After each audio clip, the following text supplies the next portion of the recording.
Olá, meus amigos e minhas amigas. Enquanto eu estiver expondo os meus pontos de vista, as minhas opiniões, de acordo com a santa palavra daquele que está me vendo e me ouvindo falar com vocês, enquanto eu não fugir da verdade, ainda que esses que se aborrecem comigo não aceitem, não há problema. Os que andam na verdade, os que vivem a verdade, os que estão libertos da mentira, os que são conscientes, os que são sábios, os que são tementes a Deus, os que examinam as Escrituras, hão de concordar comigo. Diz a própria palavra, nada podemos contra a verdade, senão pela verdade. Eu não tenho problema algum em aborrecer as pessoas, isso nunca foi a minha intenção, em nome de Jesus Cristo. Eu nunca quis aborrecer você, que certamente está me assistindo agora e vão ficar aborrecidos. Talvez até fosse bom você, que já está meio assim comigo, me olhando com os olhos tortos, já andou vendo os últimos vídeos, não gostou muito do que eu andei falando. Talvez seja melhor sair. Ou não. Quem sabe se o Espírito Santo fala com você hoje, sempre é tempo. Eu nunca me arrependi de nada que eu postei, que eu falei, que eu expus as minhas opiniões. Eu nunca me arrependi de nada. Eu levanto às 5 da manhã e vou me ajoelhar diante do Senhor dos Exércitos. E eu nunca posto nada, eu nunca exponho nada aqui no meu canal sem primeiro falar com Ele. Eu não tenho andado na carne para chegar aqui diante de vocês e falar aquilo cujas intenções minhas são malignas, de dar indireta, de menosprezar, de atacar, de acusar, não. Mas se aquilo que eu falo está aborrecendo-os, paciência, paciência. Até que o Senhor tenha aprovado, e eu confesso para vocês que algumas vezes no passado, todo o vídeo já pronto eu joguei no lixo, porque o Senhor Deus me tocou, não posso esse lixo, que eu tinha gravado na carne, e pela graça e misericórdia dele eu tenho andado em espírito, falado isso, dito isto, vamos aos assuntos, não tenho meias palavras, não fujo de polêmicas, mas eu não fujo acima de tudo, é da verdade. É da verdade, Jesus nunca fugiu, Jesus pagou um preço por isso. Quem fala a verdade, quem não se acovarda, paga preço por isso, desde que tenha consciência de que primeiro está tendo a aprovação dele. Posso ser reprovado por muitos de vocês, não sendo reprovado por ele, é o que importa, é o que importa, é o que interessa. Eu quero começar falando com vocês sobre o que Jesus faria se hoje ele viesse e observasse como é que está a igreja que eles chamam de casa dele, templo de adoração, casa de oração. O que Jesus faria hoje? Nós vamos ver primeiro o que ele fez certa vez. Nós vamos então refletir o que ele faria, se ele faria isso aqui hoje. Vamos então juntos refletir? Marcos 11, chegando a Jerusalém, Jesus entrou no templo e ali começou a expulsar os que estavam comprando e vendendo, derrubou as mesas dos cambistas e as cadeiras dos que vendiam pombas, e não permitia que ninguém carregasse mercadorias pelo templo, e os ensinava dizendo: Não está escrito, a minha casa será chamada casa de oração para todos os povos? Não está escrito.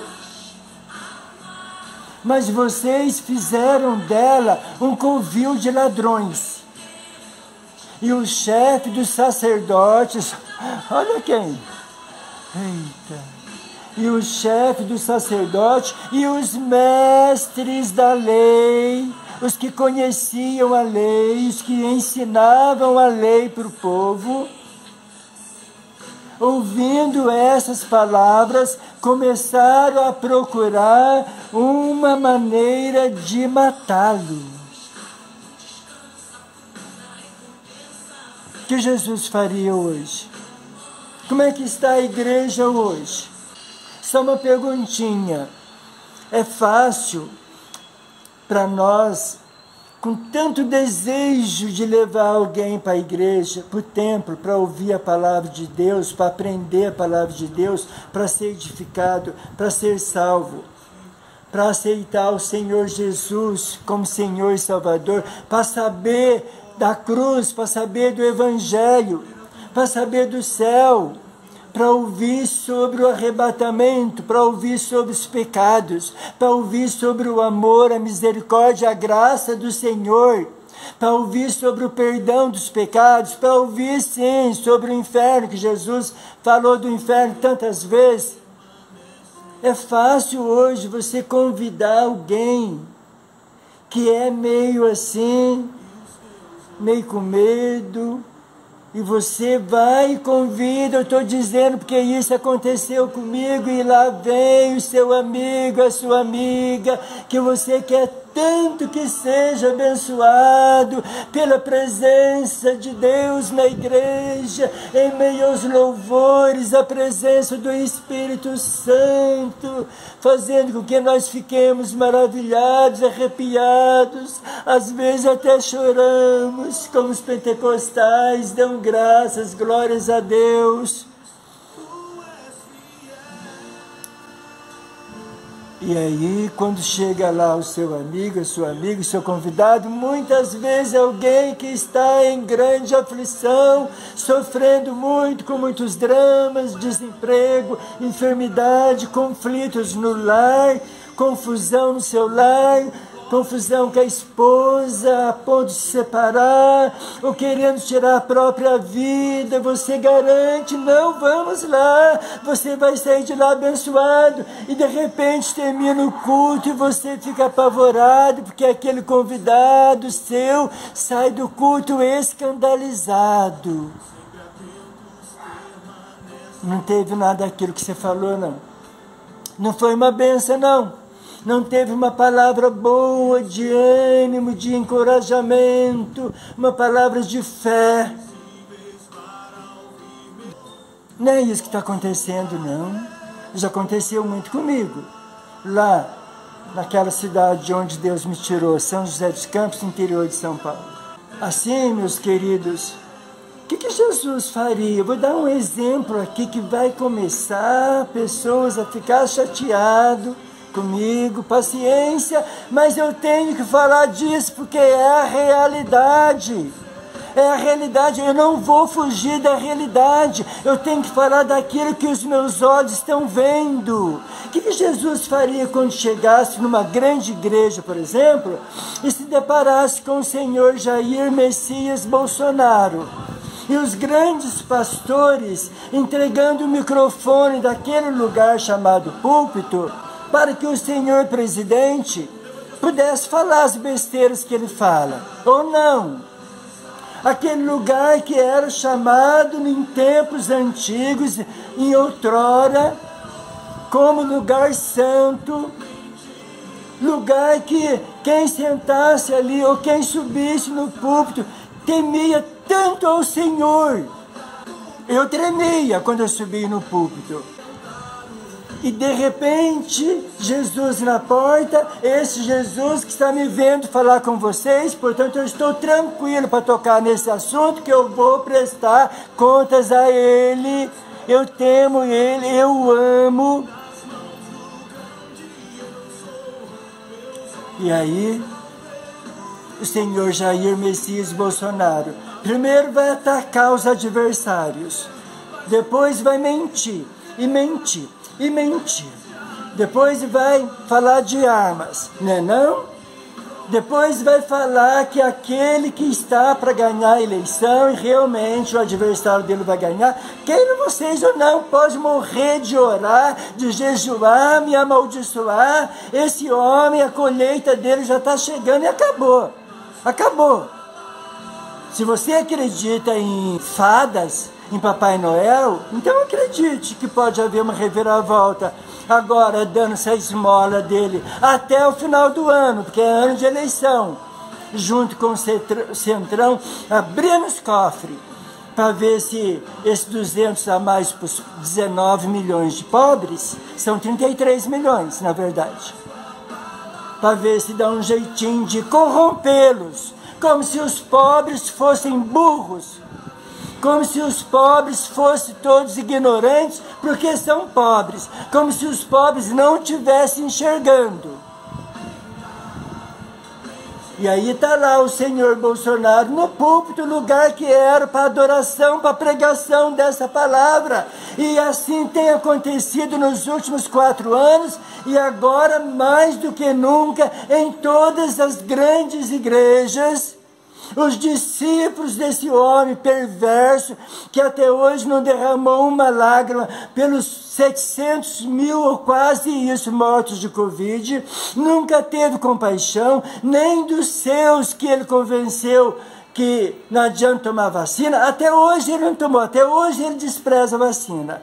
Milhares e milhares dos seus discípulos, e desse eu não tenho dó, que compartilham da ideia desse negacionista, estão debaixo da terra, nos cemitérios, grandes nomes pentecostais, pastores, bispos, que morreram porque acreditavam, passaram a acreditar no Messias de Brasília, no Messias que eles levavam, carnal, mau, perverso, mentiroso.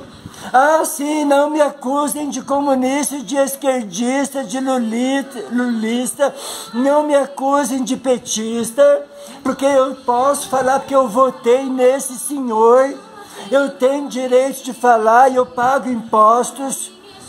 É com os meus impostos de aposentado que eu pago as mordomias dele, de Michele e dos outros lá, parentes dele. Tenho direito, portanto, de cobrar. Eu confiei nele, eu fui traído.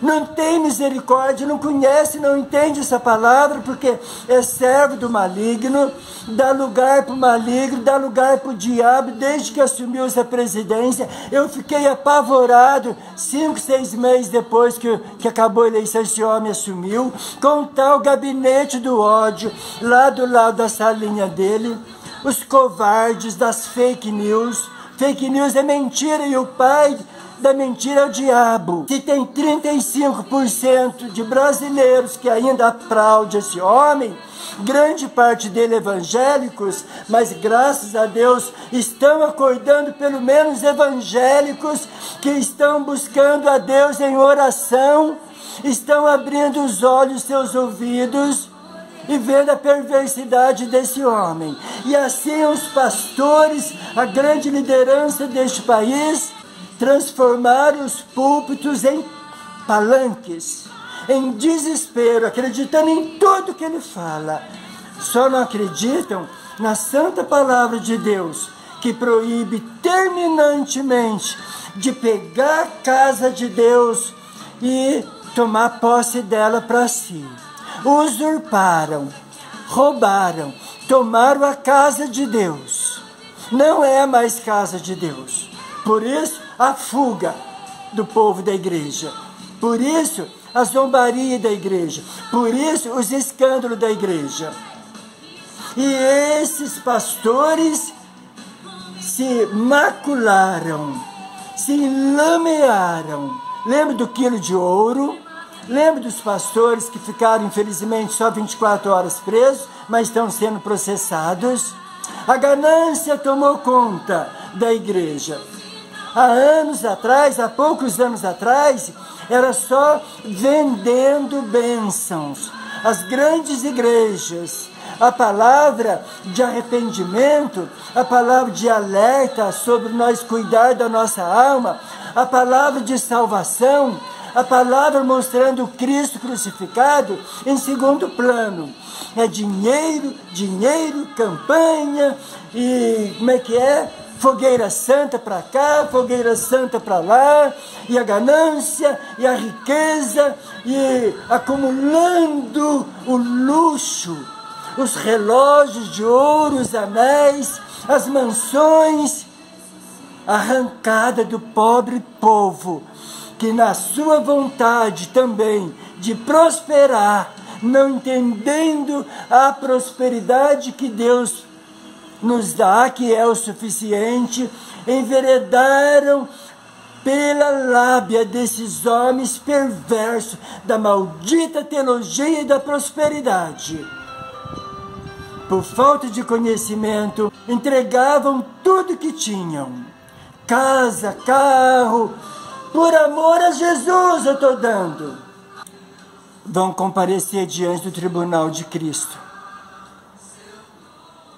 Causaram tantos escândalos que hoje ninguém mais quer ir à igreja.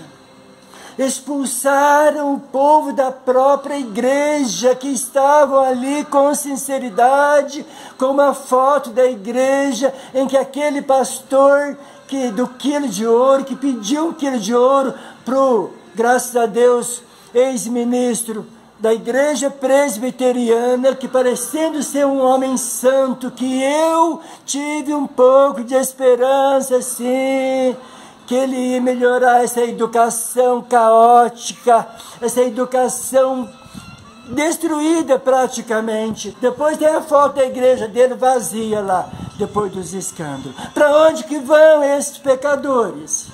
Ai daquele por quem vier o escândalo, disse o Senhor, melhor amarrar uma grande pedra no seu pescoço e se atirar nas profundezas do mar, se servir de escândalo para que um dos pequeninos se afaste e perca a salvação.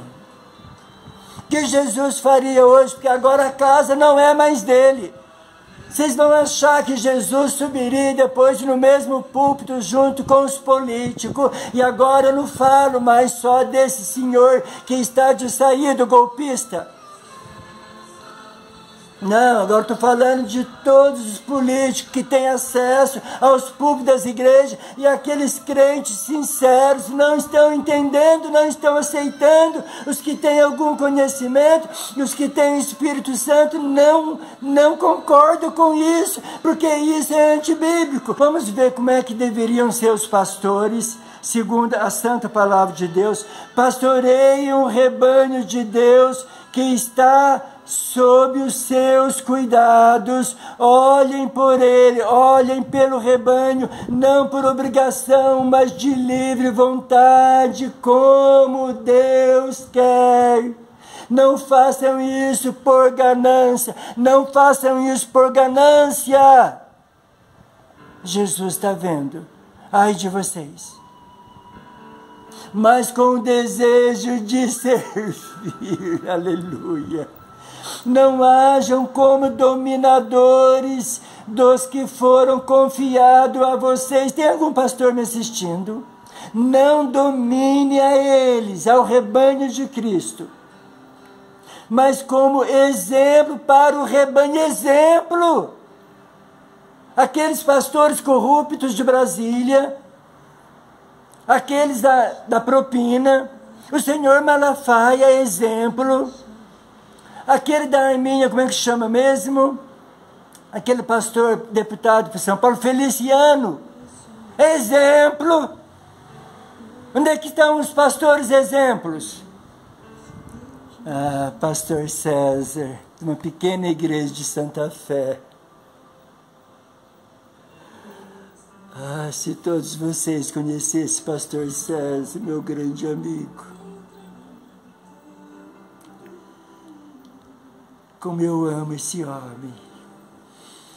Está aqui no meu coração e debaixo dos meus joelhos. Eu não sei se o pastor César assiste. Tem pastores maravilhosos. E São José também tem. Mas não vou aqui ficar fazendo homenagem agora a todos os pastores que eu amo, que admiro. Tem! Pode acreditar que tem.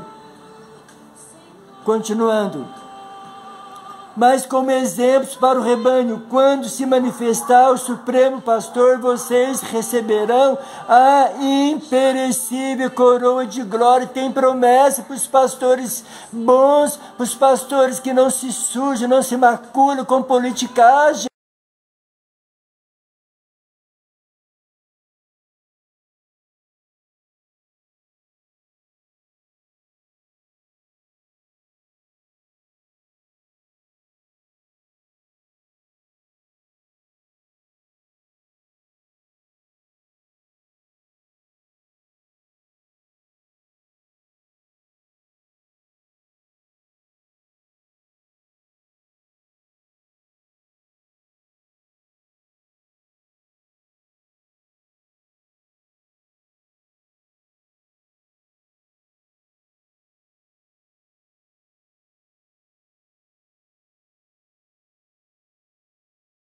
Que entendem o seu chamado, e claro, tem recompensa para os desobedientes. Ao servo do Senhor não convém brigar. Eita, Malafaia, nunca leu isso aqui não? Mas sim ser amável para com todos, aptos para ensinar, paciente. Deve corrigir com mansidão os que lhe opõem, na esperança de que Deus lhe conceda o arrependimento, levando aos conhecimento da verdade, para que assim voltem à sobriedade e escapem da armadilha do diabo, que os aprisionou para fazer a sua vontade. 2 Timóteo 2:24. Como pastor vai corrigir, exortar alguma ovelha que está indo pelo caminho do mal, que está fazendo a vontade do diabo, se eles é que estão fazendo? Nos últimos 4 anos, o que nós estamos vendo é isso. Uma igreja barulhenta que, ao invés de correr para o Messias que Deus enviou, correram para Brasília, para o Messias de lá, em desespero, porque agora está chegando a derrota deles, o dia da colheita.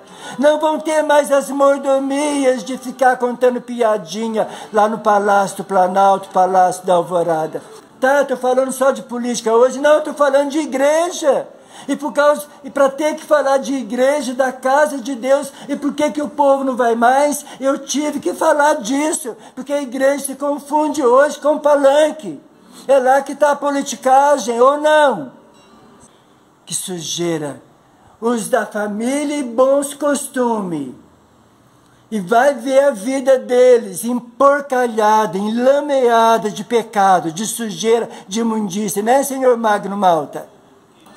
E agora chegou o tempo em que as ovelhas sofridas, pobres, carentes, vão ter que ficar bem quietinhas nas suas igrejas, porque ai delas se falar que não vai votar nesse homem. Agora sim, chegou o tempo de fechar a Bíblia.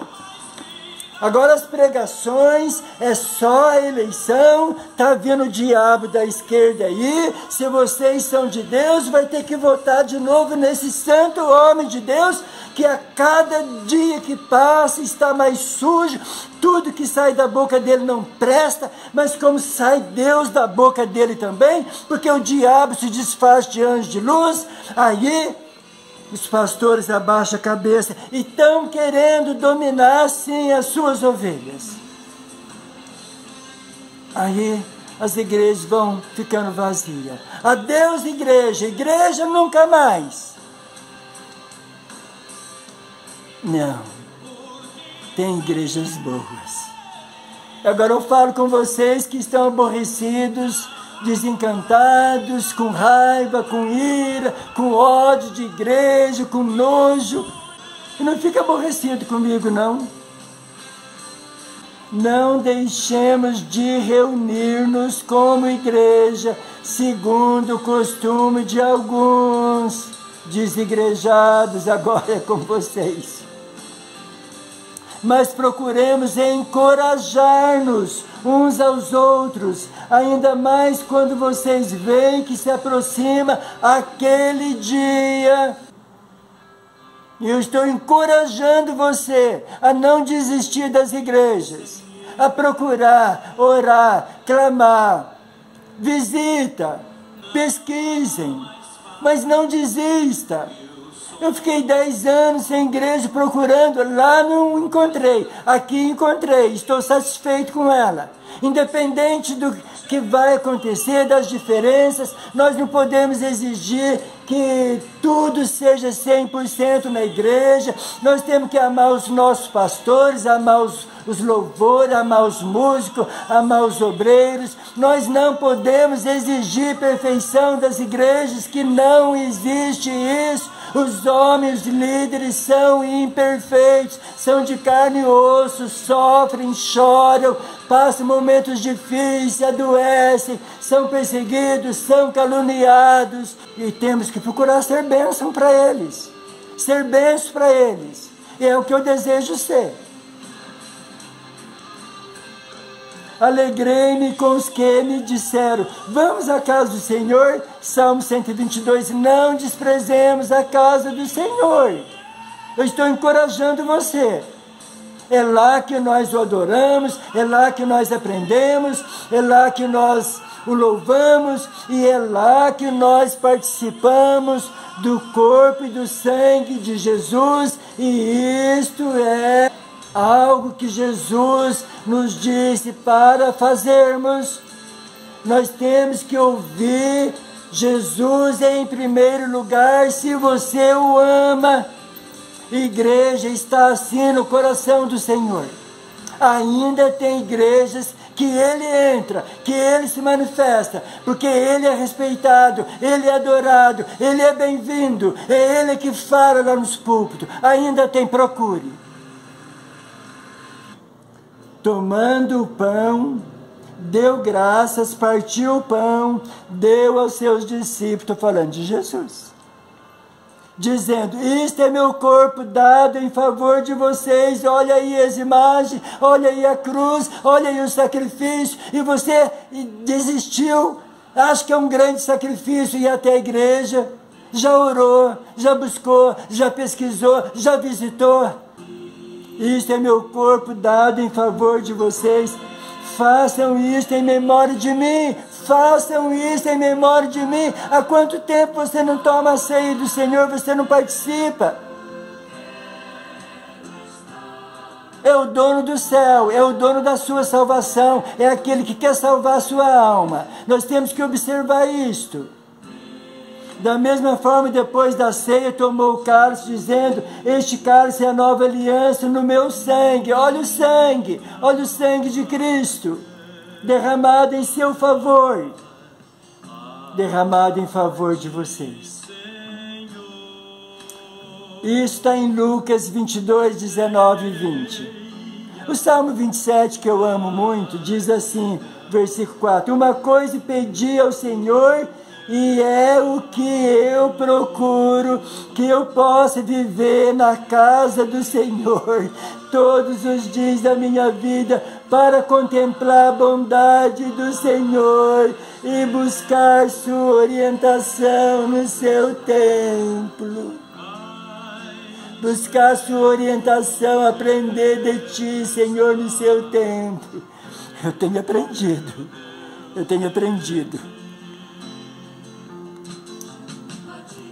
Sim, meus queridos, minhas queridas, eu sei que está difícil. Não fique sem a igreja. Ali é o corpo de Cristo. Não fique sem a ceia do Senhor. É simbólico, mas Jesus mostrou a importância, Ele fazendo a ceia antes de morrer. E diz que lá no céu nós voltaríamos a comer com Ele. Não vamos desobedecer, não vamos brincar com os mandamentos, preceitos, os ensinos de Jesus. dentro de casa, posso adorar, posso ser santo, porque está triste com algumas coisas, irmãos, vamos na igreja por causa do ensino, não vamos na igreja por causa de pastor, por causa de louvor, por causa de obreiro, por causa de alguém, vamos na casa do Senhor, vamos adorá-lo, 1h30, 2 horas, mas de todo o coração, por causa dele, por causa dele, por causa dele. Entre com o coração contrito, quebrantado, humilde e sincero. Pede para o Senhor Deus abençoar o culto, usar o pregador, o pastor, usar o obreiro. Fique ali no seu cantinho. Não olha mais para o homem, para os defeitos, não olhe para aquilo que fizeram para você de mal. Eu fui muito machucado, ferido. Quer saber um pouquinho? Eu não vou falar não, que já está ficando muito longo o vídeo. Assista o último vídeo, um dos últimos vídeos. Assista lá. Eu, ex-prostituto, vou me casar? Lá eu falo um pouquinho. Lá eu conto um pouquinho só do que eu passei na antiga cidade. Deixo isso bem claro. Precisamos estar mais perto do Senhor, precisamos dizer mais perto eu quero estar, e a igreja é um lugar, quando você encontra uma igreja que tem uma liderança séria, pastor sério, um pregador sério, você sai da igreja edificado, fortalecido e exortado, o Senhor se alegra, o Senhor se alegra.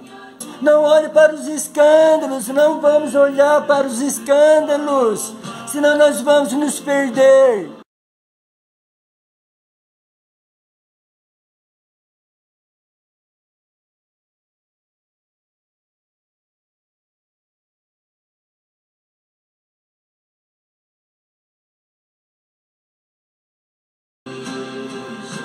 Mas vamos ficar junto a ti, junto a ti. Ore, Ele vai preparar para você um lugar abençoado e você vai ficar mais juntinho dEle. Para nós andar com Ele sempre. Amém? É isso, meu querido, minha querida, olhando para o autor, consumador da nossa fé e não para o homem. Recebe o meu abraço, recebe o abraço do Pai do céu, que há de preparar uma igreja abençoada e sincera para você e séria. Elas ainda existem. Muito obrigado.